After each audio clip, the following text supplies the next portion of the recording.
Hello everyone, welcome back to the channel জ্যোতিষ ব্লগে। অনেক দিন পর সকলকে অনেক অনেক ভালোবাসা আর অনেক অনেক ওয়েলকাম জানিয়ে আজকে অযোধ্যার ব্লগ শুরু করছি।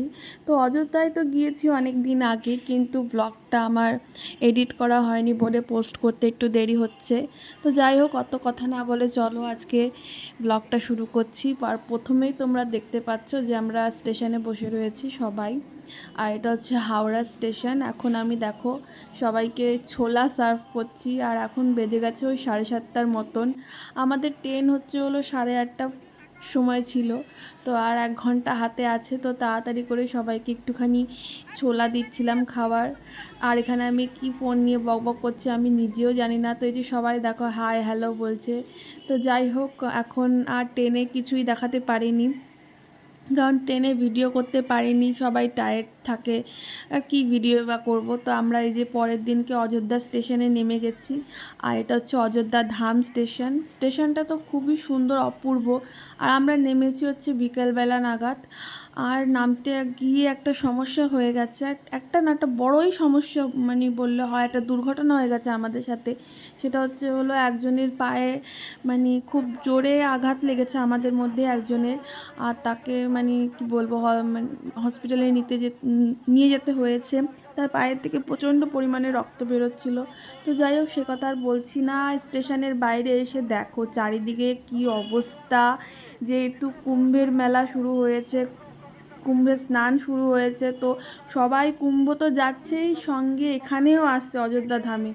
তো মানে ব্যাপক পরিমাণে ভিড়। আমরা এখন দাঁড়িয়ে রয়েছি আমাদের হোটেলে যাব তার জন্য একটা সাইড করে, কারণ এখানে দাঁড়ানোর জায়গা নেই, এত ভিড়। আর দেখো সবার মুখের অবস্থা দেখো, সারাদিন ট্রেনে রয়েছি, স্নান ধান কিছু করিনি। যাই হোক, তো এটা হচ্ছে পরের দিনকে দেখো সকালবেলা একেবারে রেডি হয়ে বেরিয়ে গেছি। তো আজকে রামলালার দর্শন করব।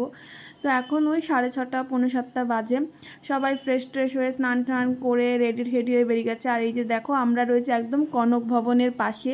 কনক ভবন বেসিক্যালি হচ্ছে হলো লক্ষ্মণের, সরি কি বলছি, যাই হোক, রামের পুত্র, আমি ভুলে যাচ্ছি। যাই হোক, পরে তোমাদের এই ডিটেলসটা বলছি। তো আমরা যে দেখো অযোধ্যায় চলে এসেছি, সরি অযোধ্যা বলছি, আবার আমি যে কী বলছি আমি নিজেও বুঝতে পারছি না, ইগনোর করো। তো আমরা এই যে রামলালার দর্শনে এখন রাম মন্দিরে প্রবেশ করব। আর কি সুন্দর দেখো, মানে কি বলবো, অপূর্ব এক মানে এক্সপিরিয়েন্স, যেটা প্রত্যেকেরই হবে যারা যারা যাবে। আর আমরা গিয়েছি তাই আমরা বলতে পারছি। আর তোমরা দেখতে থাকো। আর সবচেয়ে বড় কথা, ভিডিও অ্যালাউ হয় না ভিতরে, যেটুখানি পেরেছি তো সেটুখানি আমি কি বলবো তুলে ধরছি। প্রচুর প্রচুর দর্শনার্থী, মানে কাতারে কাতারে ভিড়ের জন্য মানে অলমোস্ট আমরা টায়ার্ড হয়ে গেছি, কোনো জায়গায় দাঁড়াতে পারছি না, বসতে পারছি না, ঠেলাগুতো খেতে খেতে মানে সব জায়গায় যাচ্ছি, আর কি বলবো। আর এই যে দেখো ভিতরে এটা ভিড়, আর এই যে একটা মানে মন্দির টাইপের দেখছো, এটা কিন্তু মানে কোনো মন্দির না, এটা হচ্ছে হলো জুতো আর ব্যাগ রাখার জায়গা। আমি প্রথমে ভেবেছিলাম এটা মন্দির। তো যাই হোক, জোকস অ্যাপার্ট, তো যাই হোক, ওখানে জুতো রাখার লাইনেই এত ভিড়, তাহলে মন্দিরের ভিতরে না জানি কত ভিড়। মন্দির তো দর্শন ফোনে দেওয়াতে পারবো না তোমাদেরকে, কেননা ফোন যেহেতু অ্যালাউ নেই, এখানেই ফোন টোন জমা করে ভিতরে যেতে হবে। তো খুবই ভালো লাগলো রামলালাকে দর্শন করে। এখন আমরা বেরিয়ে গেছি। রামলালা দর্শন করার পর এই যে দেখো আমরা হোটেলে চলে এসেছি, ফ্রেশ হয়েছি, আবার হয়ে একটু খেয়ে দিয়ে তো আমরা এই যে এখন বেরিয়েছি একটু কেনাকাটি করতে। তো রামের দরবারে এসছি, রামরাজ্যে এসছি, একটু কেনাকাটি না করলে হয়। তো যাই হোক, এখানে অনেকে অনেক কিছু নিচ্ছিল, তো আমরাও দেখছিলাম।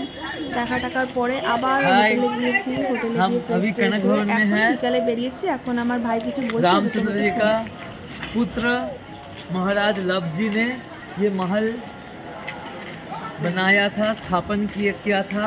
ये है हमारा क्या नाम है, कनक भवन।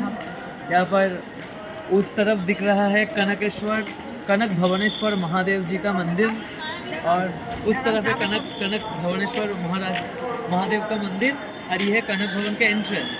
अभी हम जा रहे हैं कनक भवन। यहाँ पर श्री रामचंद्र का पद चिन्ह भी है, उनको हम प्रणाम आदि करेंगे। इसके बाद हम जाएंगे सरयू माता के पास। जय जय राम।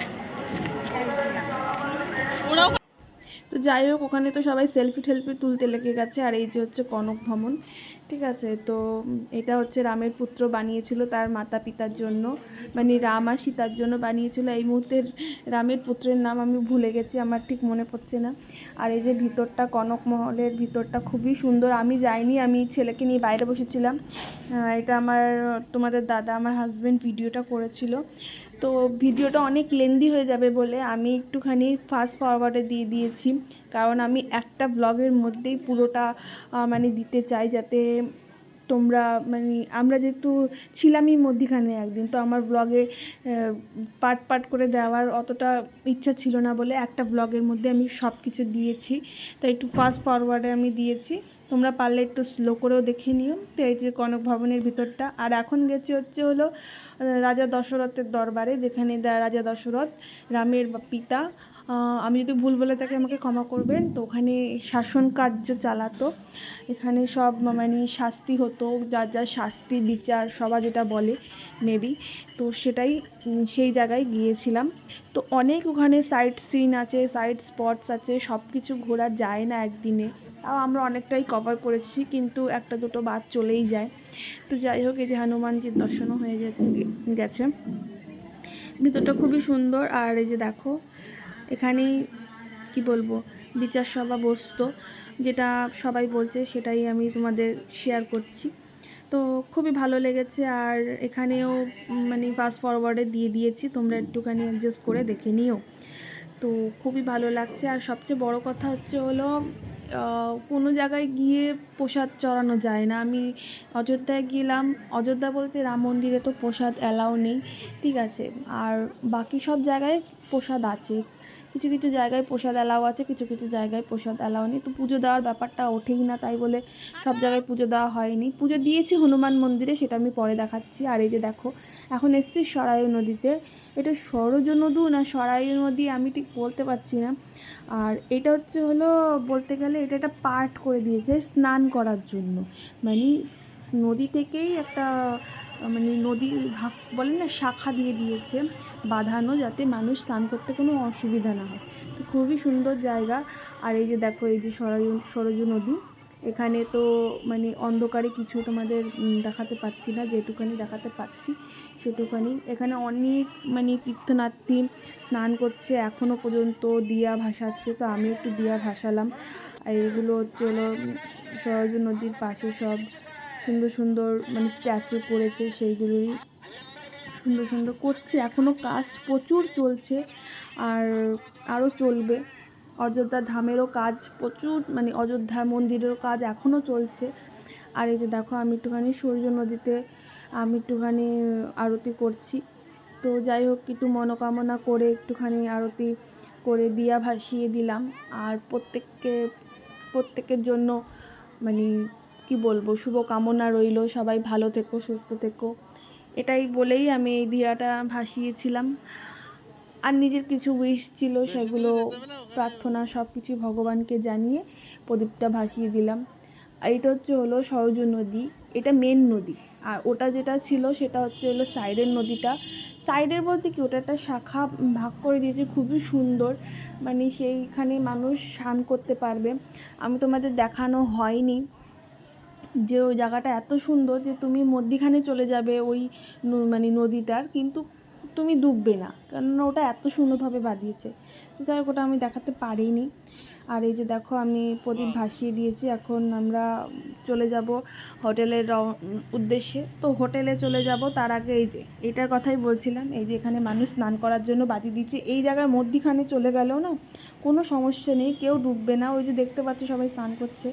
তো যাই হোক, খুবই সুন্দর অপূর্ব দৃশ্য, যেটুকুনি পারলাম তোমাদের সাথে তুলে ধরলাম, শেয়ার করলাম। ভালো লাগলে অবশ্যই কমেন্ট করে জানাবে, আর না ভালো লাগলেও কমেন্ট করে জানাবে, কেননা তোমাদের একটা কমেন্ট আমার জন্য অনেক দামি। তোমাদের কমেন্ট, লাইক, সাবস্ক্রাইব আমার জন্য অনেক অনেক দামি। তো যাই হোক, এখন চলে এসেছি হনুমানজির মন্দিরে। তো এখানেই এসেছি মানে একেবারে রাত্রে, তখন সাত্ত্বিককে সবাই আসেনি, যারা যারা অ্যাকচুয়ালি হনুমানজির দর্শন নেবে, পুজো দেবে, তারাই একমাত্র গেছে। প্রচুর ভিড়, তাও আমরা যখন গেছি একটু ভিড়টা কম ছিল। তো এখানে পুজো দিয়েছি, প্রসাদ দিয়েছি। তো যাই হোক, সব কিছু দর্শন করে অযোধ্যা ধাম থেকে আজকের মতন বিদায় নিচ্ছি। জানি না আবার কবে আসতে পারবো, হনুমানজি কবে ডাকবে, রামজি কবে ডাকবে। তো সবাইকে অনুরোধ রইল, একবার অন্তত পক্ষে অযোধ্যা ধামে মানে অযোধ্যায় গিয়ে ঘুরে আসো। সবার মন অনেক অনেক অনেক ভালো হয়ে যাবে। আর আমার চ্যানেলটাকে অবশ্যই সাবস্ক্রাইব করবে, ওই এক কথাই বললাম। লাইক শেয়ার কমেন্ট করতে একদম ভুলবে না। চলো টাটা বাই বাই, এখন বাড়ি যাচ্ছি হাওড়া ব্রিজ থেকে, আবার একটা নতুন ব্লগ নিয়ে। সবার শেষে আবার সেই একটা কথাই বলবো, আমি অনেক হয়তো ভুল টুটি কথা বলেছি, সেগুলো ক্ষমা করে দেবে। আমি যেটুখানি পেরেছি নিজের মতন করে বলার চেষ্টা করেছি। আর আবার একটা নতুন ব্লগ নিয়ে দেখা হবে। চলো টাটা বাই বাই, সবাই ভালো থাকবে।